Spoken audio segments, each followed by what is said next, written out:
Сергей уже третьи сутки был в пути, он возвращался со свадьбы лучшего друга.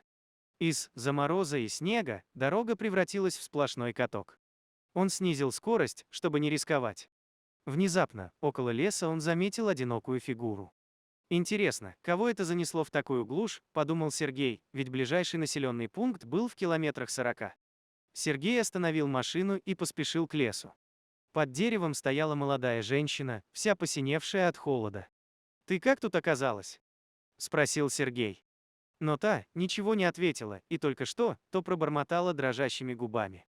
«Пошли, я отвезу тебя домой», – сказал Сергей. Девушка послушно встала и пошла за ним.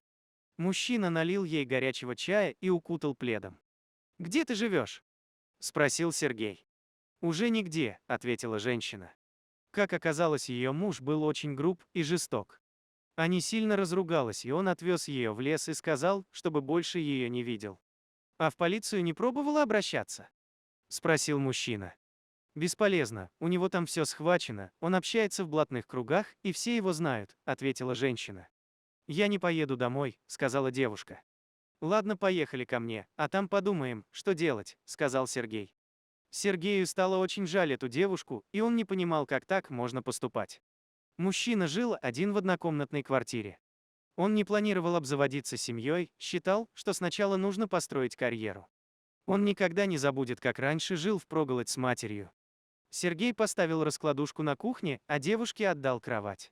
В тот вечер они долго разговаривали, и девушка рассказала о своей нелегкой судьбе. Утром Сергей засобирался на работу.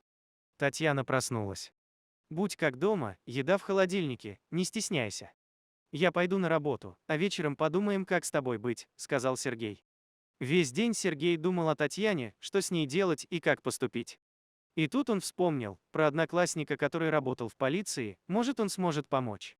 Возможно, Татьяна преувеличивает властность своего супруга. Подходя к дому, он увидел у подъезда 3 полицейские машины. «Что случилось? К кому они приехали?» – подумал Сергей и увидел, как в наручниках выводят Татьяну. «Что случилось? Это все твой муж устроил?» – спросил мужчина. «Нет никакого мужа», – крикнула Татьяна. К Сергею подошел полицейский, показав удостоверение, и сообщил мужчине: «Вы подозреваетесь в хищении большой суммы, и если будете сотрудничать с нами, то пойдете не как подозреваемый, а как свидетель», – сказал полицейский. Мужчина послушно сел в УАЗик. В отделении мужчина узнал, что Татьяна обокрала банк, в котором работала. Ее искали по всему городу, пока она не позвонила родителям, и ее без труда вычислили. «Скажите, это вы ее надоразумили на такой поступок?»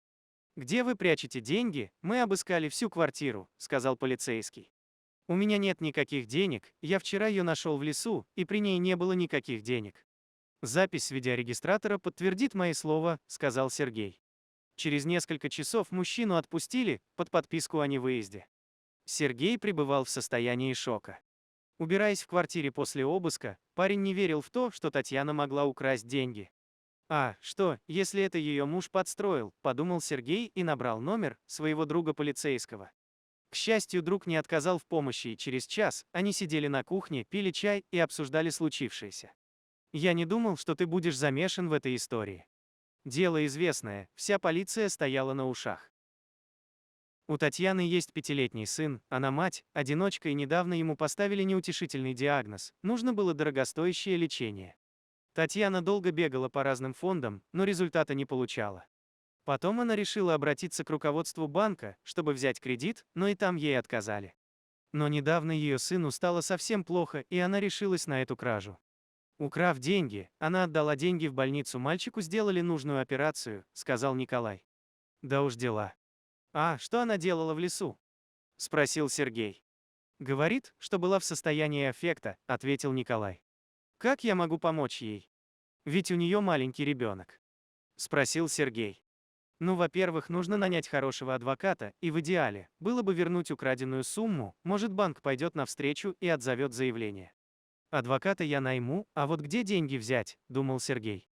Всю ночь Сергей не сомкнул глаз, все время думал о Татьяне. Она ведь оказалась в безвыходной ситуации, речь шла о жизни ребенка. Он очень понимал ее, и там ей не место. У Сергея была некоторая сумма денег, которую он откладывал на строительство дома. Остальную сумму он решил одолжить у начальника.